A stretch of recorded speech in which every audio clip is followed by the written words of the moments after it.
Lord of the Mysteries. Chapter 941. Development that adheres to logic. The moment he saw the middle-aged man dressed in a priest's get-up, Anderson zoned out for a second. Following that, some shackles in his mind suddenly collapsed as countless memory fragments surged through an invisible barrier. It felt like long-suppressed feelings suddenly erupted. He remembered the things that had happened over the past 2 months. He remembered the mission that the demigod had given him. Back in Byam, he followed the thoughts in his mind to meet up with the demigod. He followed him and left the Rorsted archipelago for a secret location. There, he met the priest beside him. It was arranged for him to enter an ancient coffin, to lay there among beyonder ingredients and a liquid filled with strange mixed blood, allowing them to seep into him. After a month of this corrosive treatment, a dark red chrysalis formed inside his body.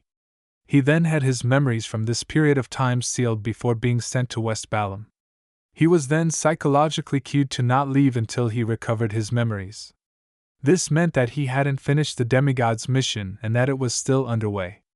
Everything that had happened before were just preparations.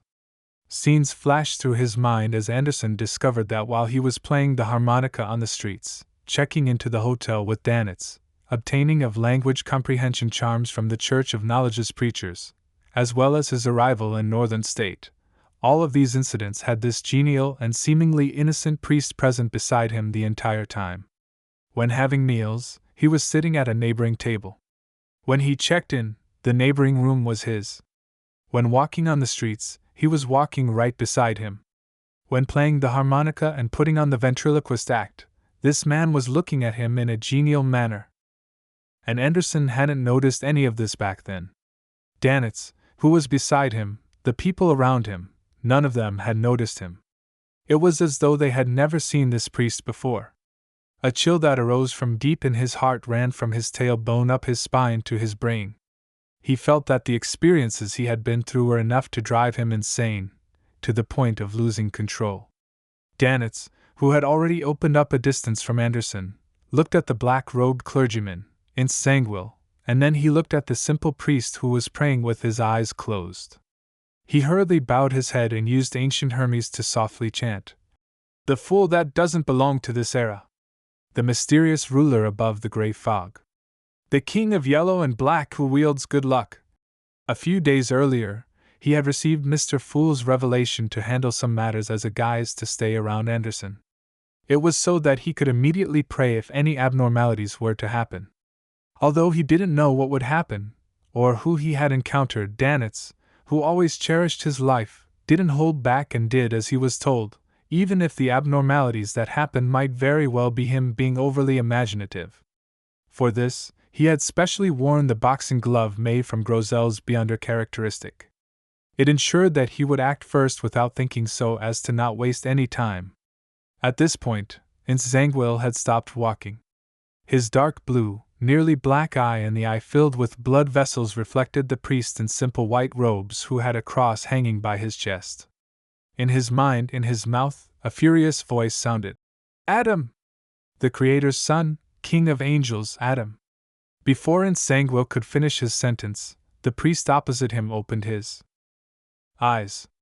His light-colored eyes were already pure gold in color. Suddenly, pitch-black stone columns were erected around them, setting up a majestic cathedral. Inside this cathedral, each column, each arch, and each dome's surface was embedded with the bones of different races. They were densely packed as they used different eye sockets to stare at in Zanguil. They surrounded a cross that was more than 100 meters tall. In front of the cross, a blurry figure stood there, as though he was watching everything with compassion. This was a cathedral of corpses, but instead of appearing eerie, it was filled with holiness.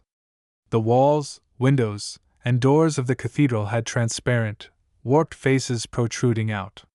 It was as though countless souls were sealed inside, preventing beyonders from sensing the existence of the spirit world or astral world. The square and pedestrians from before had vanished. They were kept outside the corpse cathedral that had suddenly appeared. Zanguil's classic quill had already flown up as it wrote rapidly on his black clergyman's robe. "Anderson Hood is Gehrman Sparrow's friend. Ouroboros had taken notice of him, and due to various unknown reasons, Ouroboros' appearance here was a development that adhered to logic. Just as the quill wrote the exclamation mark, light beams shone in from the colored windows of the corpse cathedral, forming stacked illusory pure feathers. Beneath the enveloping feathers, a figure with long silver hair materialized in a genuflecting, praying stance. Following that, the figure stood up straight. He wore a simple linen robe and had handsome looks and soft facial features. He was none other than King of Angels, tailed devourer Ouroboros. Ouroboros' eyes were momentarily unfocused, but it soon reflected the genial priest's image. In his eyes, at his feet, and on the stacked feathers of light behind him, a supernatural, mysterious circle was accentuated, forming an illusory river like a snake that had its head connected to its tail. The corpse cathedral once again reverted to the point when the pitch-black stone columns erected with the surrounding square were still on the border of existence. Taking this opportunity, Ouroboros flew out. Instanguil didn't hesitate as he made the surrounding colors saturate and overlap against each other. Just as this night watcher was about to step into the spirit world, he suddenly saw a cross spanning more than 100 meters in size plummet down from high above. This cross impaled the middle of the unformed corpse cathedral as the blurry figure that carried the cross raised its head. Infinite light spewed out, drowning Ouroboros and the quill holding Instanguil within. The corpse cathedral filled with bones of different races, and the countless warped souls took form once again. Upon hearing the stacked, illusory pleas, Klein was inside his hotel and thinking about his daily miscellaneous matters and lampooning in boredom. He suddenly stood up, went straight to the window and looked towards the nearby square. On the square, coffins were coming and going. The fountain was still spewing, and there was reverberating music. Everything seemed normal and even felt idyllic. Here, what seemed most unharmonious was Anderson genuflecting with a stiff expression, while a trembling Danitz was closing his eyes praying. Without a second thought, Klein followed the plan he had formulated above the gray fog. He controlled Winner Enzo, who was 100 meters away, to enter the telegraph office. He had instructed Danitz to live beside a telegraph office. At the same time, he took out his adventurer's harmonica and blew into it. Rionette Tynker walked out of the void with the 4 blonde, red-eyed heads in hand. All 8 eyes turned to the square. For Leonard, Miss Messenger. He likely hasn't left your detection range. Klein took out a letter he had already prepared and a gold coin before handing it to Miss Messenger. What he said and did was akin to a marionette. He only followed the instructions he had prepared in advance. If he couldn't help think of something else, he would immediately use cogitation to divert his attention. This was the method he figured out from Will Oseptin on how to deal with 0-08. By doing the thinking above the gray fog, all he did was act according to plan in the real world. And in a particular prayer from Danitz, Klein had used the scene that appeared to observe Anderson, who was nearby. In the end, he discovered an unfamiliar priest who also felt familiar by his side. Thinking back to the psychology alchemists and the Twilight Hermit Order's hidden connection, and making the connection to the content in Emperor Roselle's diary, Klein immediately realized something.